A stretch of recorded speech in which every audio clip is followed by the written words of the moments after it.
Hi, everybody. It is time for the Astro Oracle card reading for the week. Now, we are using Oracle of the Seven Energies, and we'll be using this deck for a little bit, especially because all of you guys were writing in and asking for it. And we also made a special quiz. We've all been through a lot in the past year. It's time to reassess. I think it's a perfect time. We're coming into spring. It's time to reassess ourselves. Where am I out of alignment in my energies? So this quiz will help you know what you need to work on and how to make it easier and effortless for you to get back into alignment.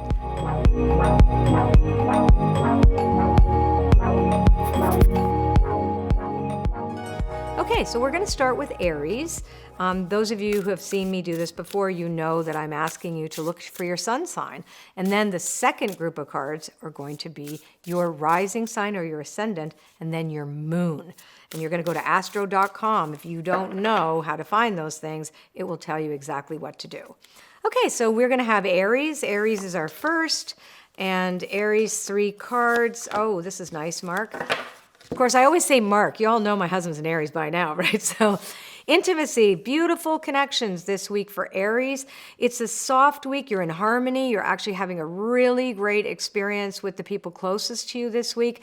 And you have learned from your past, the time machine. So this is card number 8, card number 11, and card number 3 for Aries. So we've got 2 energy centers and 1. So we've got 2 cards for the first energy center, and then we've got 1 card for the second one. So very nice and harmonious. And remember, if anything does come up for you this week, Aries, you've already experienced this before. Go to your past. You have already learned this lesson. You don't have to learn it again. But I don't really think there's going to be a big lesson for Aries because it looks nice and harmonious. There you go. Okay, so now let's look at Taurus.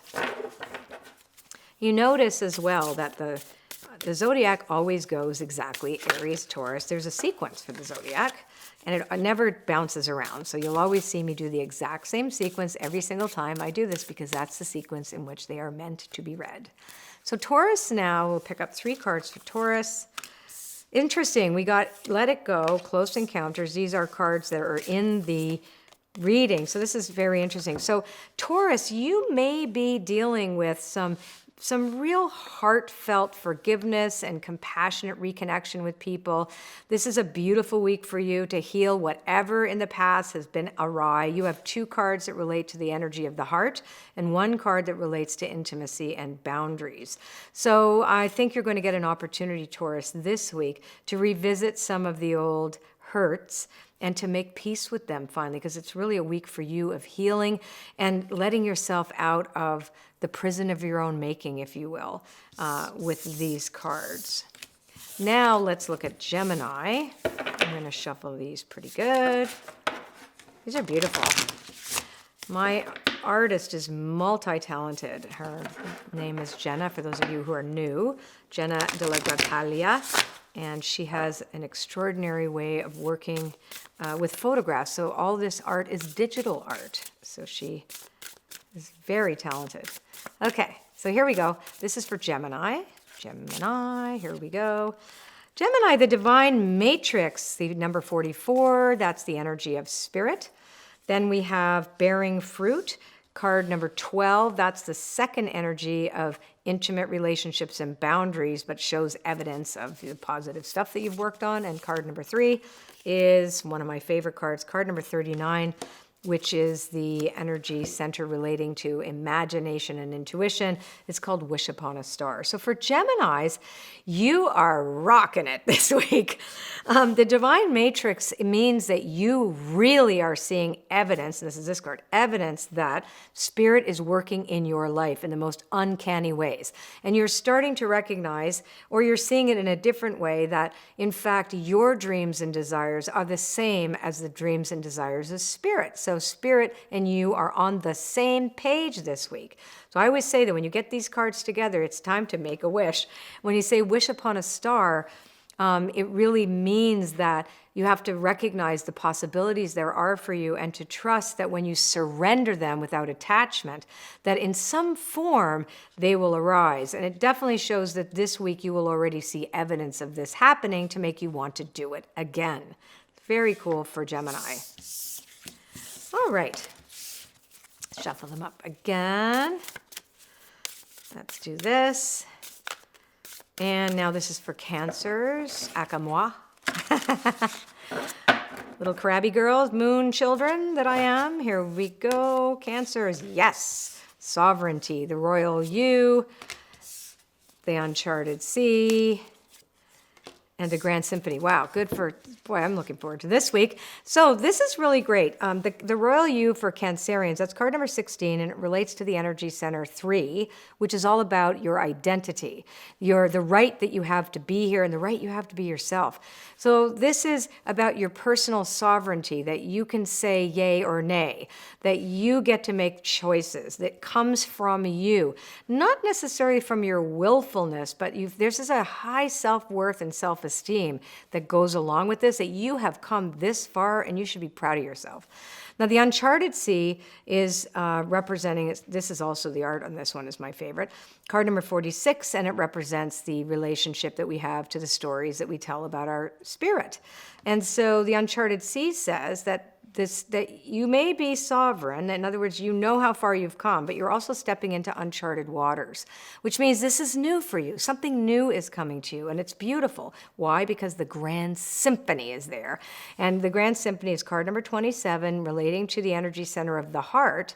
So the Grand Symphony card also tells the story of you being part of the whole, that your unique note, going back to the sovereignty piece, that even though you don't really know the terrain yet, you have to trust that your unique note is something you already know, that you're bringing that into the uncharted, into the unknown places, but you are clearly yourself. And that means in the Grand Symphony of life, you play an important note, but you are one among many. So this is really important that you recognize as well, too, the things that you do this week are going to serve the greater whole. Very beautiful. Okay, now let's look at Leo. Now remember, when I do these cards, I'm doing them for the sun sign, as well as if your rising sign was Cancer, that would make sense. That would be the second 3 cards.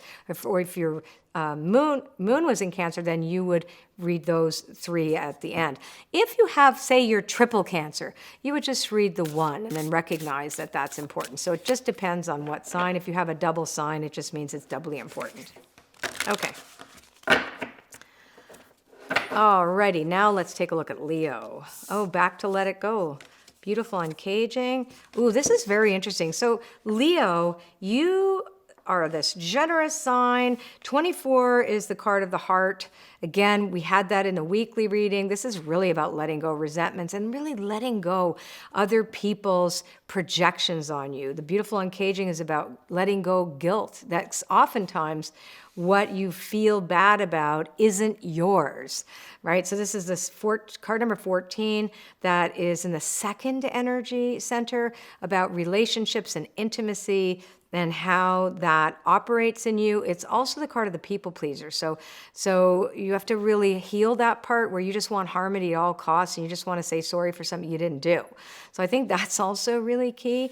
And I love this card for the last one. It's card number 30, representing shining through. Both these 2 cards were in the reading for the week, the general reading yesterday. So this is all about, remember, you shine on behalf of the divine. So what is yours will not go past you, but what is yours is also just yours, to work through. So don't take on everybody's stuff and let go. Just really let go. That's awesome. Now let's look at Virgo. My husband's Virgo moon is always looking to see, oh, that came out, so I think we're going to keep that one. Virgo. Oh, another bearing fruit. And great and full. Perfect. So Virgo starts with the card 41, a higher view, again, imagination and intuition. This is about being the observer, not taking things personally. This is for Virgo. Recognizing that you can have perspective and for you to step back and look at the big picture. Bearing fruit is the next one, is looking for evidence. So bearing fruit is all the work that you've done up until now, you're going to see it in front of you. So if there are things that need to be healed in your relationships, it'll be pretty obvious because you're going to see, is this fruit bitter? Is this fruit sweet? So if it is either or, you can make a choice to change it or to keep it as it is. But this is, again, really good inventory week for everybody.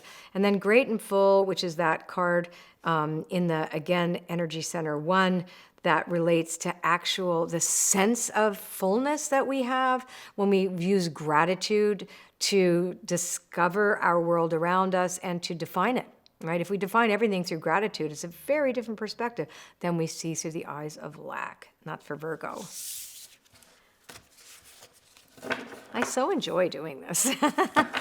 And don't forget that quiz. Because if any of you are having, like this is about resentments and letting go and feeling all these things, it would be really good if you did that quiz to see where would you need a little bit of extra love for yourself on your journey. Because we're all on this journey working through 7 main stories that tell us about our lives. Okay. Libra. Libra, listening, ears wide open. You know the lesson already in the power of purpose. Perfect. So for Libra, the first card is 33, and it's all about communication, right, and self-expression. But this is listening. Are you listening? Are you listening to what the world is saying to you? Who are you listening to? Are you listening to the people who criticize you? Because you know how it is. 100 people in a room, 99 love you, and that one person. You got to let that go. This is not the week to pay attention to that one person. It's the week to really remember, who do you serve? Who do you serve, Libra? You already have the answers. You can look back into your past and see what happened, and you can look back and say, you know what? I've learned this lesson before. I'm going to keep moving. And the power of purpose is beautiful. This one, by the way, was the energy center of the 3rd card of the 1st energy center, and this is card number 18, which is the 3rd energy center, which is about your identity and the purpose that you have here in this world, which is a higher purpose, the purpose that is driven by spirit rather than ego. And you're going to have a chance to really feel that this week. Libra. Okay. Scorpio. This is an intense week, feels like to me. Scorpio, here we go. Opening to discovery, healing the heart, and earth magic. Okay, so the first card relates again to the 5th energy center about self-expression and communication, and it's discovering new ways for you to express yourself. So this is the key to your creativity this week, which is lovely for Scorpios. Healing the heart is everything that you do that is self-care oriented and releasing oriented is going to help heal you. So that's this week to do that. 23 is the heart energy center, and then the very first card of the whole deck in energy center 1, earth magic, that we are part of this earth. We came here to be incarnate in the material world. We didn't come here to float around as spirits going, oh, it's just so nice. Like, we have to deal with the material world. We're here to play in it. So it tells us and it reminds the Scorpio, it's okay for you to want to see things in tangible evidence. You have to be okay with that this week. And you're going to discover new ways to manifest this week for you, Scorpios. All right. Now, Sagittarius. This is my poker shuffle. Here we go. This is for Sag. Tender embrace. We read these cards only upright. Here we go. This is nice too. So Sag, 22. So that's Sagittarius. This is the heart. Tender embrace is like love each other. Like really, really, really, this is the time for you to be caring and loving towards others and being kind and gentleness. A merry motive, it's also have fun this week. So Sagittarius, this is your identity. This is 20, and it's the relationship to who you are and your right to be yourself. But this is also about your fun quality, and Sag is fun. I know my progressed moon is in Sagittarius right now, and I'm feeling a lot better than when it was in Scorpio for 2.5 years, just because it's not as heavy. It wants to play, wants to go out and play. Last but not least, okay, Sagittarius, again, you shine on behalf of the divine, the shining through. This is around the quality of your creative expression. It's the energy center of the 5th one, about this, like the way you communicate and the way you hear things, and it's card number 30. So this is beautiful. Remember that you shine on behalf of the divine. Capricorn. Okay, Capricorn. So, for good or for difficulty or for challenges, Capricorn, you're going to see the fruits of your relationships of the past. You're going to see them play out in front of you and realize what it is that you need to heal. The reason I'm saying it's about healing is because of the release card beside it. You have to let go. So you've got to let go your old stories. Just like the dandelions could just go poof into the air. Same thing, you're required to let go and to be willing about your attachments, release your attachments to old stories where you might be harboring resentments, or at the same time, you might be seeing yourself as a victim or needing to in some way because you get something out of it. Now, again, that's just a consciousness. I'm not suggesting that if you have been, it's more really about how you see yourself psychologically. A higher view is about stepping back and having a better viewpoint and having a much more observant and less attached. This is the card of the observer, and the observer is the soul, really. And how would the soul see you in this circumstance? Let go the things that are dead now. This is about, if you look at the dandelion, we use that image very specifically because these are dandelions, no longer yellow flowers. They're the seeds after the death of the flower that go scattered to the wind. And that's what's required of you right now, Capricorn. Okay. Now let's see about Aquarius. We have Aquarius and Pisces left. Now there's been a lot of Aquarian energy, certainly at the beginning of this year. Let's see where we're at right now. Yay, endless possibilities. It is what it is, and awakening genius. Really great. So you being the sign that is innovative, you don't like rules either. So the Aquarian mind is somebody who feels very natural with endless possibilities once you move past your rigidity. So this card is card number 38. It's the energy center relating to the story of imagination and intuition. So if you bust out of your rigid ideas about how things are, you're the most innovative sign in the zodiac. So you can see all these new things and have all these new ideas. And you can also accept life on life's terms. So it is what it is for the Aquarian. It means that you cannot make a story in front of you be anything other than what it is. You have to accept things at face value and surrender to their results. Don't try to make them up into anything else or make a story around it that just doesn't fit. And then awakening genius is wonderful. Once you can surrender, this is the card, again, creative self-expression, creativity. This is the muse. This is genius, that in the ancient Greek tradition, they believed that the genius was a being that was an intermediary between you and the gods, that you have a genius that comes with ideas, and if you don't act on the idea, they'll go to somebody else, that kind of thing. But this is your own internal genius, that you have this beautiful access to all these phenomenal ideas. So again, the genius card, awakening genius, once you can accept things as they are and don't waste any more time trying to make up a new story around something that it doesn't fit, doesn't belong, all of a sudden these amazing ideas come to you, and you can surrender. And you can really access endless possibilities through this genius that awakens within you when you let go. Okay. It's really more about letting go of the rigidity of how you want something to look like or be, and really just see it as it really is. Okay. Now we have Pisces. It's a beautiful Pisces, mystical Pisces on the uncharted sea, feeling the world and shining through. So these cards you've seen quite a few of them this week, the same for quite a few of us. So we want to look at this first card about being in the uncharted. Pisces, you're a water sign. You're all happy about being on the sea. The uncharted sea is discovering new things for you, and that's not difficult for you either. You're a dreamer, and this is a dreaming type of week. New developments are coming. Now, you are feeling the world, a lot of compassion that you feel. You just feel. So this is also a reminder to be careful not to buy into empathy overload. Remember, this card was 46, which relates to spirit.